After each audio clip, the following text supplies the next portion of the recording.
Today's Zoom session is brought to you by the Fractal Hex Star. Now let's see. Today we go for 5, 3, and 5, 4. 5, 3 is about scientific notation.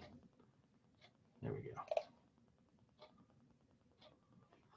go. Okay, scientific notation is when you write a number in this form. N times 10 to the power p. N is a number at least 1 and less than 10. And p is a whole number, an integer. P denotes the magnitude. I haven't really heard of a good name for this.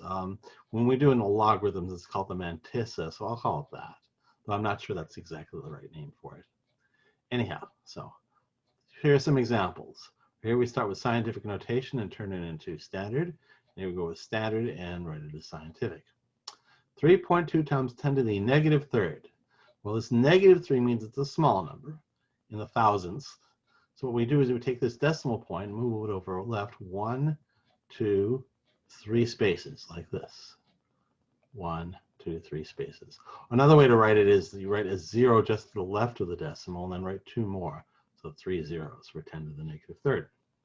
Here's 3.2 times 10 to the positive third. So this means it's a large number in the thousands. So we move this decimal point to the right 1, 2, 3 spaces. 1, 2, 3 spaces. This is 3.2 thousand, 3,200. Here's 137,000. So that's negative to move the decimal to the left, positive move the decimal to the right. Yes, negative means it's a tiny number like this. Positive means it's a big number like this. Just so. And here we have 137,000. It's a big number, so it will be a positive exponent. What we do is we move the how far to move the decimal point? We want to move it just to the right of the leading digit. So you move it 1, 2, 3, 4, 5. So it's 1.37 times 10 to the 5th power. You have 0.00137. Again, we want to move the decimal point just to the right of the leading digit. So how far? 1, 2, 3 places to the right, which means it's 10 to the negative 3 times 1.37. Now we call it scientific notation because this is useful in science, because in science you get all sorts of really big and really tiny numbers. And you don't want to be off by, and you don't want to write down strings of zeros because even your hand might get tired and you might make a mistake and then right away you're off by a factor of 10. So you don't want to do that. So there's that. So for example, then, just a second, 5, 3, 2. Now when we talk about orders of magnitude, for example, the number between 10 to 99, this is in the tens, 10 to the first power.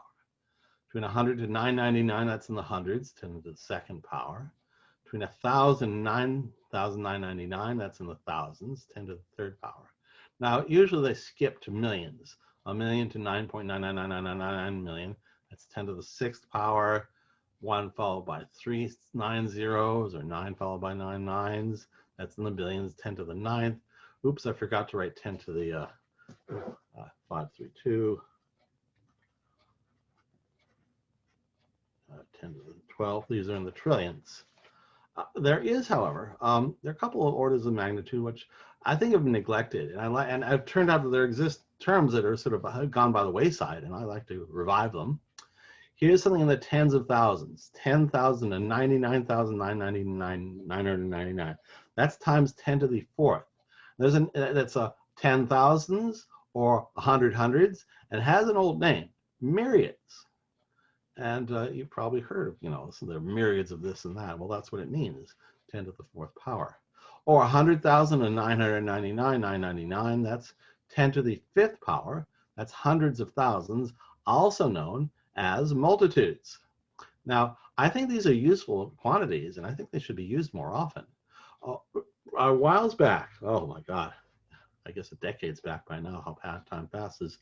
There was a big protest against you may recall or may have heard of the Iraq War, and lots of people saying, "Hey, what's this rush to warfare?" So all right, there was a big protest, and I was there, and it was huge. It was covered the whole street from the ferry building to City Hall.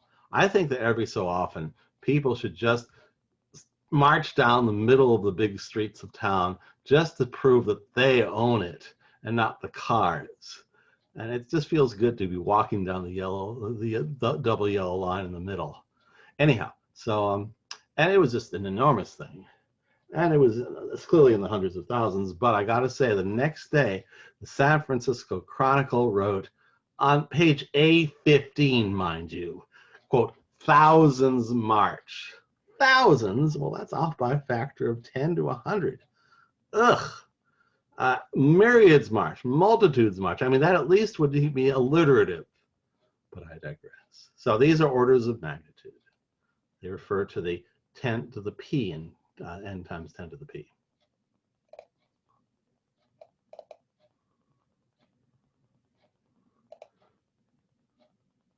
All right.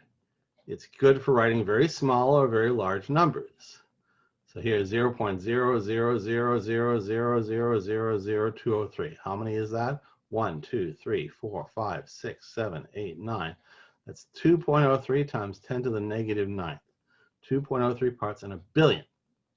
Here's 50, 160, 000, 000, 000. Well, let me see. It's 5.016 here. And how far do we move the decimal? 3, 6, 9, 12, 15, 16. 5.016 times 10 to the 16th. These would be entirely typical numbers in a science paper, in physics, say, or astronomy, of course, because that's what we mean by astronomical large, or chemistry, or biology, or what have you. Now, sometimes we have something that's not quite in scientific notation, this and this. 23.65 times 10 to the 6th. This number here is not between 1 and 10. So let's write it that way. 23.65 is 2.365 times 10 to the 1st. Now that times 10 to the 6th, you add the exponents, you get 2.365 times 10 to the 7th power. Or here is 0.0317. Again, this is not between 1 and 10. So we rewrite it in a way that it does. So here we move the decimal point over 2 places to the right. 3.17 times 10 to the negative 2. That times another 10 to the negative 2. You add the exponents and get 3.17 times 10 to the negative 4. So we'll do some of these adjusting to proper scientific notation in a few moments.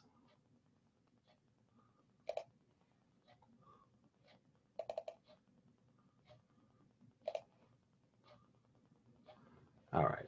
It's also useful for dividing and multiplying very large or very small numbers. Because multiplying powers of 10 is easy, you just add the exponents. And these small parts, well, they're relatively easy. 1.3 times 10 to the 4th times 7.8 times 10 to the 5th. Multiply 1.3 by 7.8. You add the exponents 4 and 5. Okay, this part here, 1.3 times 10.8, becomes 10.14. That times 10 to the 9th. Now this is not in proper scientific notation because this is not between 1 and 10. So we write it properly as 1.014 times 10 to the 1st. That times 10 to the 9th means we add these exponents to get a 10. And so we get 1.014 times 10 to the power 10. Here we have a ratio, 2.686 times 10 to the 10th over 7.9 times 10 to the negative 7.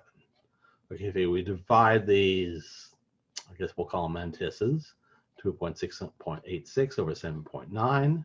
You subtract the exponents, 10 to the power 10 minus negative 7. Minus a negative is a double negative, so this actually adds up to 10 to the 17th. This ratio turns out to be 0.34, which is not in proper scientific notation, so we adjust it. 0.34 is 3.4 times 10 to the negative 1. That times 10 to the 17th, you add these negative 1 and 17 and get this, 3.4 times 10 to the 16th power.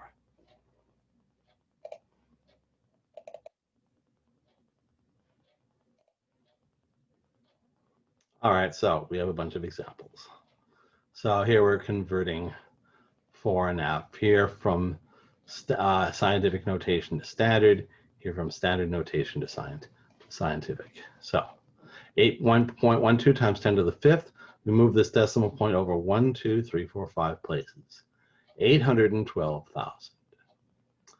9.76 times 10 to the negative fourth. Move the decimal point left 4 places. Or another way to do it, we write 0 point and then 3 more zeros. So we include 4 zeros with a decimal point to the right of this leading 0. 0.000976. 2.718 times 10 to the 0. Well, 10 to the 0 is just 1, so we don't move the decimal point over at all. It's just 2.718. Here's 23,000. Write it in scientific notation. We put the decimal point to the right of the leading digit, 2.3. And how far do we have to move the decimal point? 1, 2, 3, 4. So 2.3 times 10 to the fourth. 0.000051. Okay, you write the decimal point to the right of the leading digit, 5.1. Count these zeros, 1, 2, 3, 4, 5, 6, 10 to the negative 6. So it's 6 zeros if you can count the 0 just to the left of the decimal. Or I can move the decimal, or count how many points the decimal has to jump. 1, 2, 3, 4, 5, 6. Here's a bunch of zeros. 1, 2, 3. How many zeros? 1, 2, 3, 4, 5, 6, 7, 8, 9, 10, 11, 12, 13, 14. So you get 1.23 times 10 to the negative 14. Now this is exactly why we want why you use scientific notation. Can you imagine writing that down? And like I say, if you wrote it down and you lost a zero, putting too many zeros, which is so easy to do, well, you're way off then suddenly. So that's not good. So this prevents that.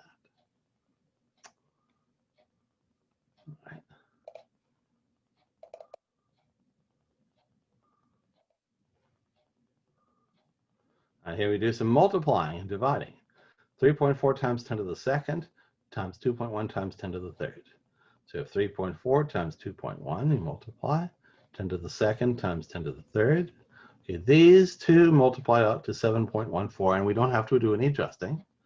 The 2 and the 3 we add to a 5, so 7.14 times 10 to the fifth. Here's 2.24 times 10 to the fourth over 5.6 times 10 to the seventh. What is that? Well, ratio 2.24 over 5.6. 10 to the power 4 minus 7. Okay, this part turns out to be 0.4. 4 minus 7 is times 10 to the negative third. Now this is not quite in scientific notation, so we rewrite this 0.4 as 4 times 10 to the negative 1. That times 10 to the negative 3 means we add these, negative 1 plus negative 3, and get this, 4 times 10 to the negative fourth. A really small number times a really big number, which wins. All right, this is 5.6 times 10 to the negative what? 1, 2, 3, 4, 5, 6, 7, 8, 9. 5.6 times 10 to the negative 9. This will move the decimal point over to just to the right of the leading term. 5.5 times 10 to the what? 1, 2, 3, 4, 5, 6 times 10 to the sixth. Or you multiply 5.6 times 5.5, that's 30.8. 10 to the negative 9 times 10 to the sixth, you add negative 9 plus 6. So you get 30.8 times 10 to the negative third, but this is not in the right notation. So we have to write it as 3.08 times 10 to the first. That times 10 to the negative third gets you 3.08 times 10 to the negative 2. And if you write that in standard notation, you move the decimal point over left 2 places, 0.0308. This particular problem asks for both notations. And so here that is in both notations. 6, 7.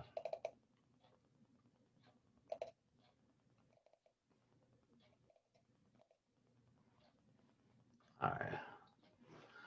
2,475 over this horrible monster times 0.25 is what? Okay, here we go. All right, this on the top is 2.475 times 10 to the third. It's the thousands. Now, if you count out how far, it's 1.32 times 3, 6, 9, 12, 13, 14 times 10 to the 14th. 0.25 is 2.5 times 10 to the negative 1.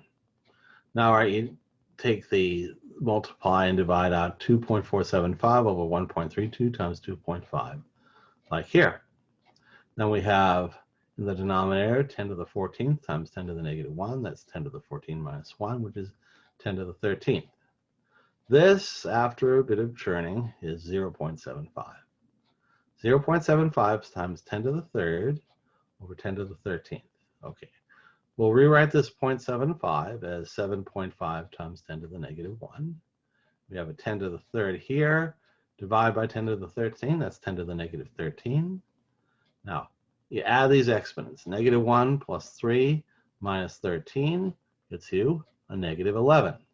So you get 7.5 times 10 to the negative 11.